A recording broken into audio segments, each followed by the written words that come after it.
Welcome back to LillySquared, a video podcast by women for women. And I cannot believe this is our last show of the semester. It blows my mind. We're already at the end, but this is not the end of the show. Our goal is to continue what we started, to continue to grow the show into something greater and better. I know all of us cannot wait to discuss what the new outlook of the show will become next semester. And what will it have? A new look, a new name, new platform? I don't know yet. We don't know yet. But start to get excited for second semester. And like I said, do not worry. The overall theme of the show, which is creating an environment where any woman can be supported, is going to stay the same. However, we want to make sure that as the show grows, the sense of women empowerment and representation within the J School will grow as well. So, Lily, ready to start off the last show of the semester? Yeah, I think so. So each week, we bring a contemporary issue to the table to talk about equality issues when it comes to women in sports and in the sports media industry. Today, we agreed on sharing the positive things female athletes and teams have done to pave the way for sports equality. And although we have discussed some of these topics already, we do want to shed some positive light on the historic moments for women in terms of sports. So, ever heard of Catherine Switzer? If not, she was the first woman to compete in the Boston Marathon. She did this around the 1970s, and during that time, women were not allowed to run in the race. It wasn't a written rule, but the fact that it wasn't like normal or like okay for women to run in the Boston Marathon is a little ridiculous to me. But furthermore, she signed up with her initials, knowing that she knew she would not be given a race number if she put down her actual name. During the race, she was chased down by the director, and other men tried to rip her number off of her as she was running the race as well. And I think that's very disrespectful. I know she did put her initials, which was honestly a very good thought because, like you said, if someone saw her real name, people would be like, she's not racing. They wouldn't hand her a ticket. As soon as she got there, I mean, they just tried to bring her down. They tried to stop her from running, and that did not happen. Right. She ran, and I'm so glad she ran because that created a movement for more women to be able to feel like they have the power and that they can go run this race because it's literally a race. Like, there's no gender norm towards running a race. I think it's awesome that she started that for them. And I also know that everyone has heard of Serena Williams or Maria Sharapova. We have talked about these players numerous times on the show and how they have fought for equality, but Billie Jean King kind of started it all for the women's tennis players. Back in the 70s, King was frustrated that women tennis players were struggling to find matches or tournaments to play in. She knew representation was not there. Come 1973, one of the most iconic tennis matches occurred. The match was called the Battle of the Sexes, where she competed and beat Grand Slam champion Bobby Riggs. Riggs claimed that even at his age, where he was about 55, that he could beat the best women's tennis player, but that did not happen. Yeah, and what Switzer and King did was not just for themselves or female athletes. What they did was to show for every woman, to show everyone that women can do the same thing that men can do and be successful at what they do. And I think without these two powerful female athletes that started it back in the 70s, I do not think the fight for sports equality would be as strong as it is today. Yeah. And for example, I do not think there would be all this women representation in the NFL. Yes, there has been so many women working on the field for the NFL, but to say that there are female refs and coaches, yes, coaches, that work for the NFL is something that I can truly say that I am proud of. Sarah Thomas was the first official woman NFL referee. And this season is her 7th NFL season, which is big congrats to her. And I do want to make a side note, though, because I was reading about this. Sarah Thompson was actually not the first NFL woman referee. Rather, Shannon Easton was. And she was a replacement ref during the lockout in 2012. So amazing to her, too. But anyways, Thomas was the first woman to take on a full-time position. She was also the first woman to officiate a college football game and the Super Bowl. And like I stated before, we now have NFL women coaches. There are around 12 women who coach in the NFL. Amongst these 12 women, 2 of them are standouts making history. Jennifer King is now assistant running back coach for the Washington football team after being promoted. She became the first black female assistant coach in NFL history. Then you have Lori Locust, or her name, Coach Lowe. She became the first female coach to be a part of the Super Bowl alongside Tampa's strength and conditioning coach, Maral Jafar. You know, I sit back and I just want to just take a moment and thank these women for doing what they are doing. It's not easy. We know it's not easy because there's still so many issues surrounding sports equality. But they are breaking barriers that people thought were not possible centuries ago. I got to say I am super excited to see where female representation and equality in the sports industry is when we graduate, when we leave this place. And I know, like we said before, we have discussed on some of these topics, but we didn't discuss them like we did today. Right. We discussed the important things and the things that, help us want to keep pursuing this. And people shed these positive lights on there, and I know sometimes you'll see those posts of, say, Sarah Fuller, the kicker, who was the first women kicker on a football team. They posted her on SportsCenter, ESPN, all that Instagram, Twitter stuff. And I was like, this is awesome. And then you start reading through those comments and they're just trashing her. But it's people like her who still keep moving on, no matter what people say. And that's what we're here to do. And are breaking the barriers. Yeah. And I think that was just important not to not necessarily say our end our last semester show on a negative note, rather just shed the positive light on where equality in women's sports is going and I'm so confident to say I know it's gonna grow even bigger and better. So now, as always, we will turn it over to Slay, where she is standing on Jayhawk Boulevard right now, getting students' perspective on if they know any big women's sports moments in history.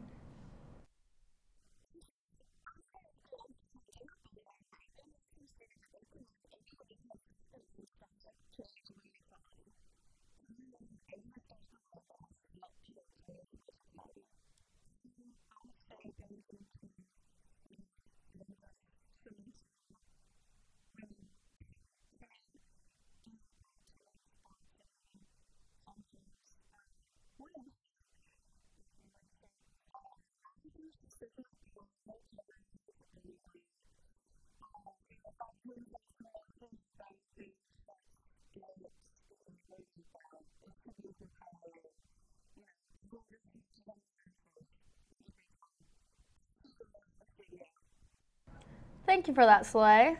Always awesome to hear from her, and I think it's interesting how every week the people that we mention, one of the women that she interviewed, she mentioned Bobby Keene and Billie Jean Keene, excuse me, and how she knew about all the history of that. So I think it's just always awesome to get a perspective from other students.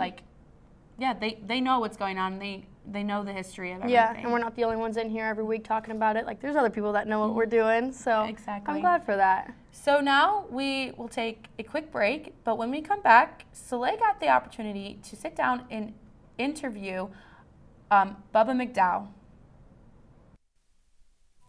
From adversity, we rose.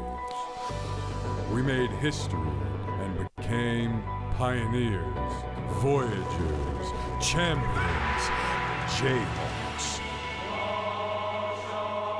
And when our chant rises,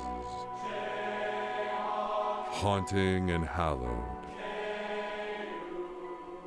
Jayhawks are telling the world what's near. Victory. Okay, you ready? Ready. Okay.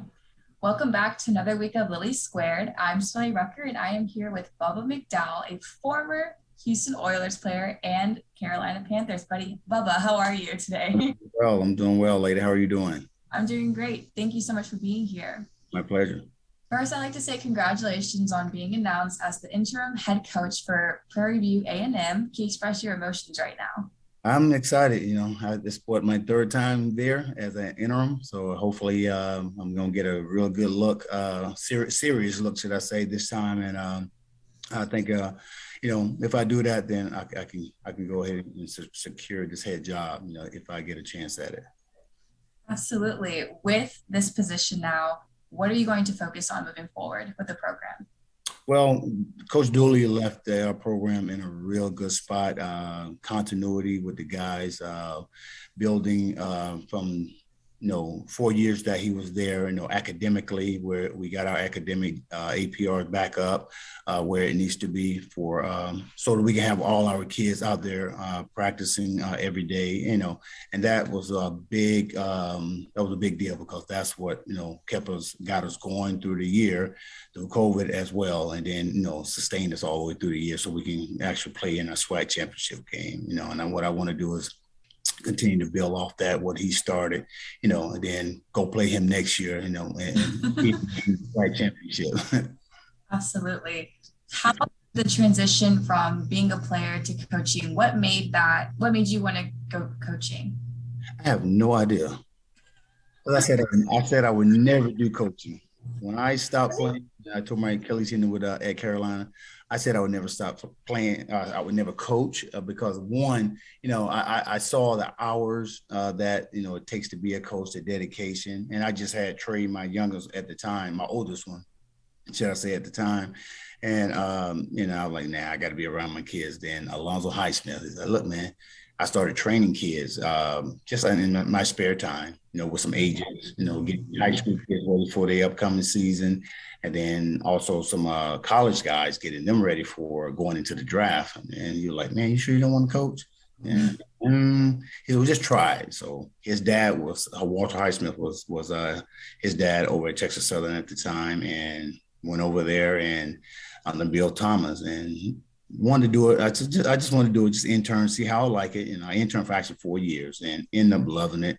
And, as to say, the rest is history. Absolutely. And look at you now. You're about to be head coach of Prairie View A&M. Right. Let's go back to 1989. With the NFL draft, 3rd round picked, your name is called for the Houston Oilers. Can you describe your time with the Houston Oilers? You know what? It's funny because I didn't even hear it call. I was waiting around. And I'm like, oh God, what's going to happen? Because I had Green Bay, had Houston Oilers, and Oakland Raiders. There were the 3 main teams that kept coming at the University of Miami working me out. So I knew it was going to be one of those 2. Then it all came down to Green Bay and Houston. And I got tired of waiting around. So you know what? I'm going to the store. I got up, went to the store. It was probably about a couple of miles down the road. Next thing, before I can even get out the car, pull up, into the get into the store, my brother came. Hey, they called your name. He should not call your name. So I got back in the car, rushed home, and it was exciting time, for the family as well. All of a sudden, you decided to go to the store during the NFL draft. I was so nervous, just waiting around. Okay, nobody's called my name. Okay, nobody. 3rd round came early. Nobody's called my name. Because I actually had a chance to go in the 2nd round with Jimmy Johnson, who was my college coach at the time. When I left and went to the draft, he left and went to Dallas, and he had a chance to pick me in the 2nd round. We talk about it all the time.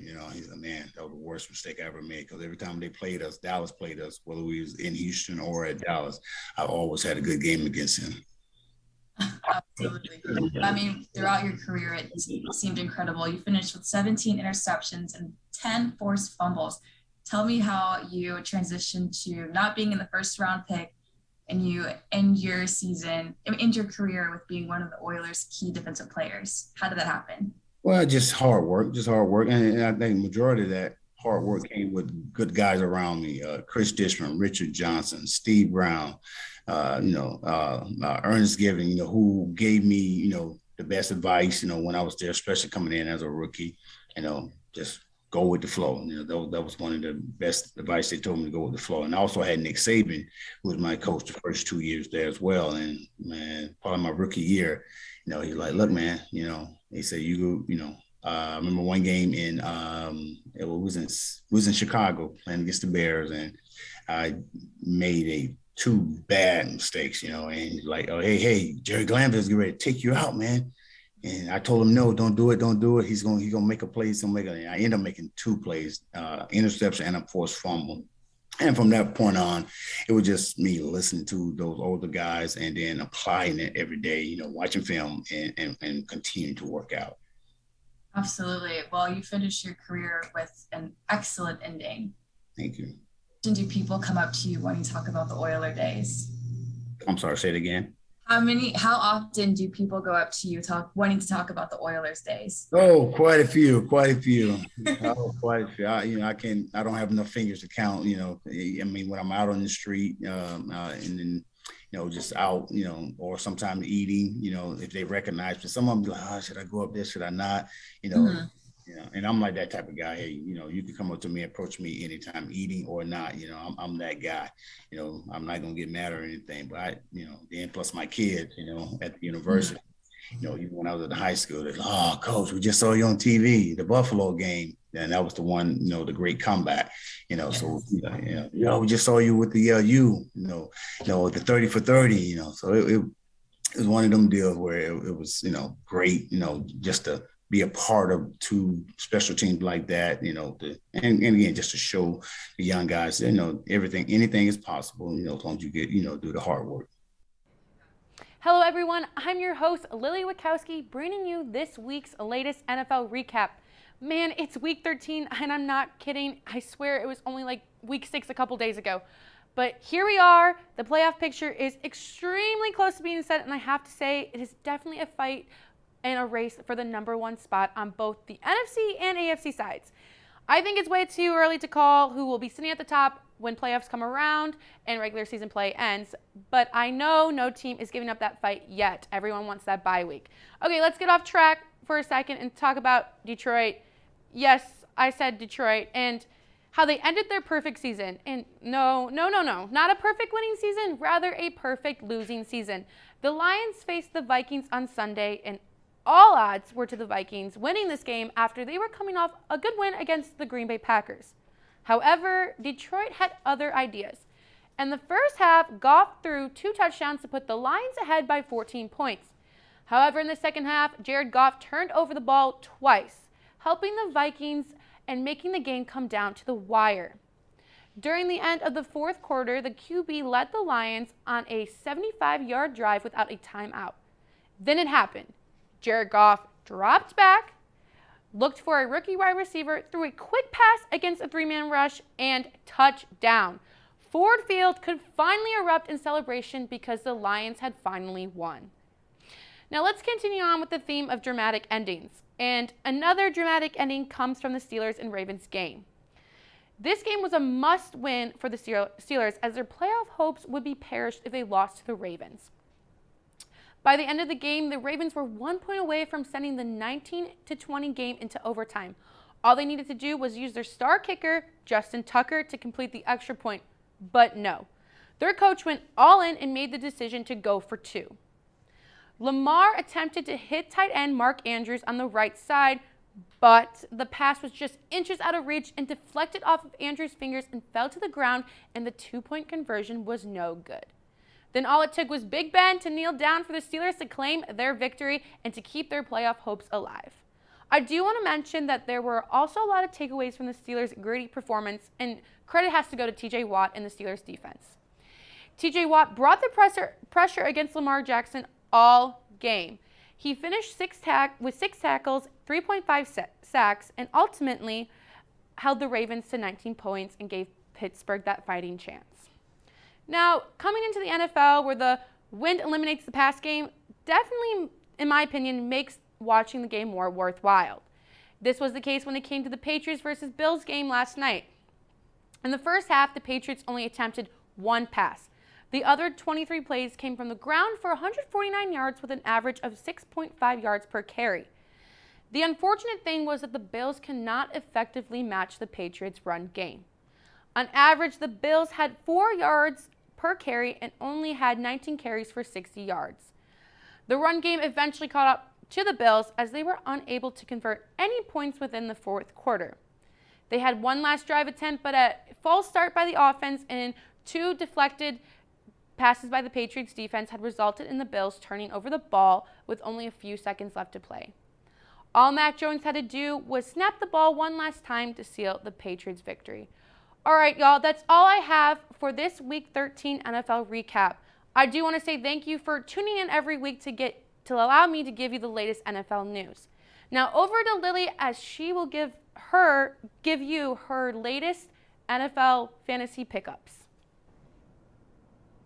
What's up, everyone, and welcome to your Week 13 update, and let's get ready for Week 14. Now, it's crazy to think that 1 month from right now will be in the final days of the NFL's regular season, the first ever in which we have played 17 games by each team. For fantasy football purposes, we have reached the home stretch. As many of you are watching this episode, you will be playing in your last final regular season matchup this week or next. It's crunch time, people, and I'm here to help. Now, I want you all to zoom out for a second and see where your roster is strong, where it might be vulnerable, and where you aren't quite sure. Something fun I like to do is go back to your Week 1 matchup and look at your roster and compare it to your current one. Crazy how things change, huh? If you're in first place, starting down a first week bye, the answer may be that your roster is all set. A little tinkering here and there, but nothing major needed. There's quite comfort in knowing that your roster is built in a way that requires minimal attention.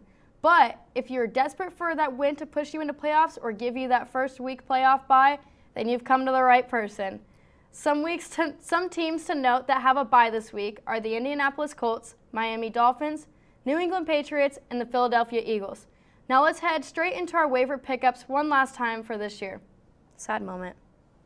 First up, I'm suggesting Taysom Hill, quarterback for the New Orleans Saints. Week 13 was nearly a perfect representation of why Hill is such a valuable fantasy player. Hill played poorly last Thursday night, completing just 19 of 41 passes and threw 4 interceptions. Now you're probably thinking, well, Lily, why are you mentioning someone who you're just beating down? Well, because in that same game that I just mentioned, he ended up with 20-plus fantasy points as he rushed 11 times for 101 yards and threw for 264 yards. Very few quarterbacks can offer as much of a weekly upside with their legs as Hill, which automatically sets the stage for him. While Hill did suffer an apparent finger injury and is listed as questionable, Adam Schefter did report that Hill intends to continue to play. Add this man, people.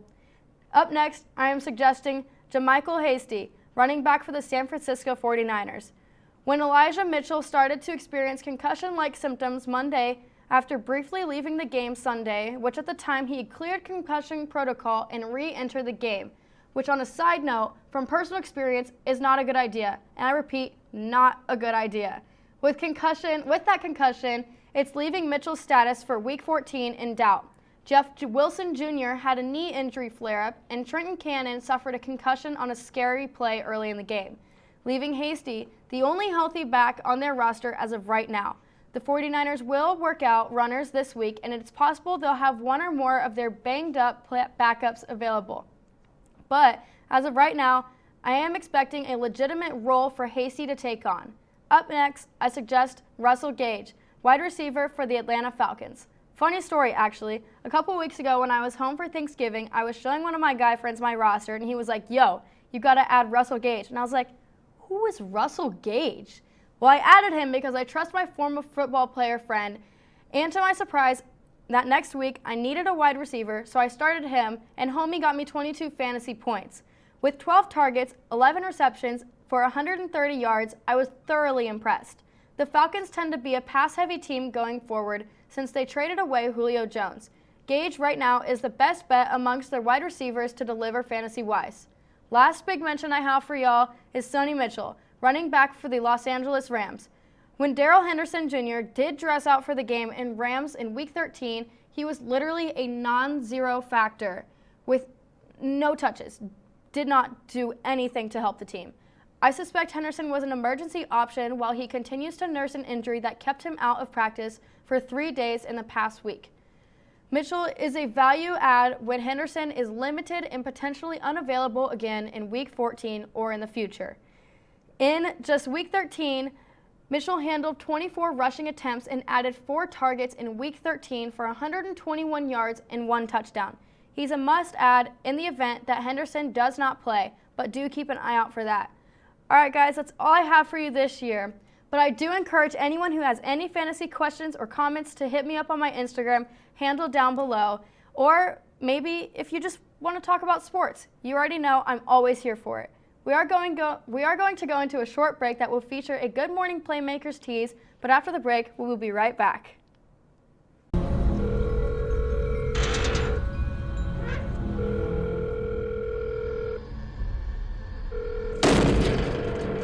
Hey, what's up? Where you been? I only just finished the project. I'm leaving the library now.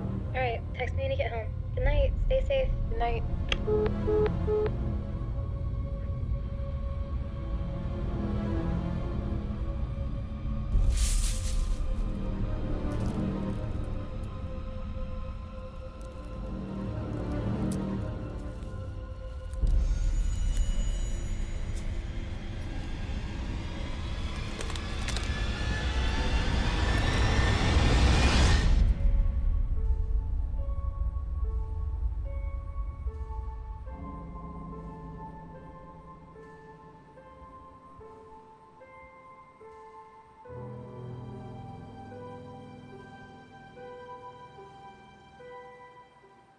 My name is Caleb Jenneret, and I have a very special announcement.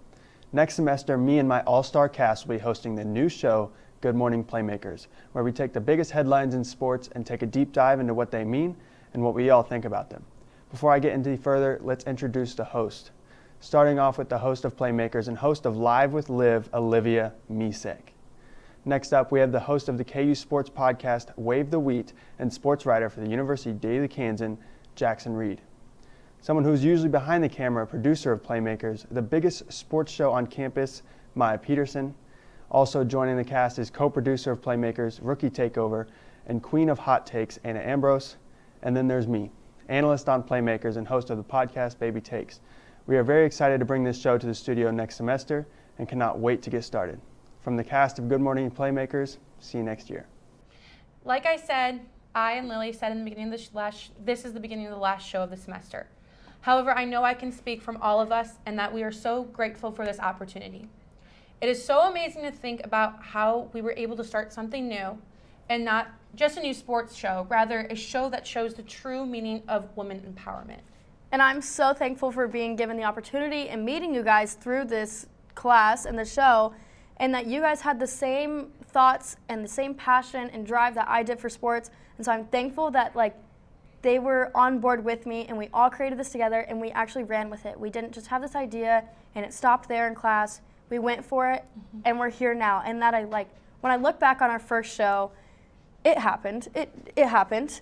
And I'm so happy to say that we have just only improved and we've become so much better journalists and women's sports enthusiasts from that first show. I want to thank everyone behind the scenes, Maya, Emma, Jackson, on occasion when he's doing floor directing and skipping his class. But I thank everyone for the opportunity that they gave us to do this. Right. Absolutely. For me personally, this was all very new for me, so thank you all for supporting us throughout the semester. And I do want to add that just all the opportunities that we've gotten for this, and like you said, I want to go off of the support from everyone. At the end of the day, there are 8+ shows, but at the end of the day, we're all supporting each other to be as successful as we can be. Yeah. So now we decided, since it is our last show, that we would share some favorite moments from the semester. So starting with Soleil, what was your best or your favorite moment? My favorite moment was probably my interviews. I would like to thank Quentin Smith, Blaine Bishop, Mario Ellie, and Bubba McDowell for having the time to meet with me. They all gave great advice and were kind enough to take time out of their busy schedule to meet with me. What about you, Lily? You know, I think one of my favorite moments had to be the show, I think it was a couple weeks ago, where we started it with Horns Down. Lil started it with Horns Down. And I think that just had to be my favorite just because I think we were all prepared that day. I think we were 30 minutes on time. And we kind of have an issue with that sometimes, but at the end of the day, that's when I think we really got it together. And that was my moment for me where I was I'm so happy to be doing this. Even though it came in later, but as well as I think we had really good chemistry that day. And I think you could tell from that moment that we were just having so much fun with it. And at the end of the day, it has to do with having fun, yet relaying a message that is so important. All right, Lil, end with you. I think you had some iconic ones, but if you had to choose. Gosh, I don't even know. I've been thinking about it all night last night after our meeting, and I was like, man, what are my favorite moments? But I probably have to say, I don't know if anyone else caught on to this, but when I was doing my fantasy segments, at the end of the segment, I would say my record. And then I stopped saying it because I lost 4 straight games and I didn't want to admit it. So I just stopped mentioning my fantasy football record. But I am 9-4 now, and I am second in the league, and I am going to playoffs, and I'm going to crush someone in playoffs. Hint, hint. But, I mean, maybe we're the one time at the end of the show, the camera actually caught back to me, and I was, like, lifting up my shirt to take off the mic. And you were, like, blank. And I was, like, looked at it, and I was like, hi. What am I supposed to do? I don't know. Every moment I have spent in this studio doing this show has been an amazing moment for me, and I could not be happier. I have to agree with you on that. All right. Well, that's all we have for you guys this semester. Again, thank you all for tuning in each week. But make sure to tune in next semester to see new faces, new segments, additions that we will be making, and I know we are all super excited. Thank you again. Thank you. And bye, guys. Bye.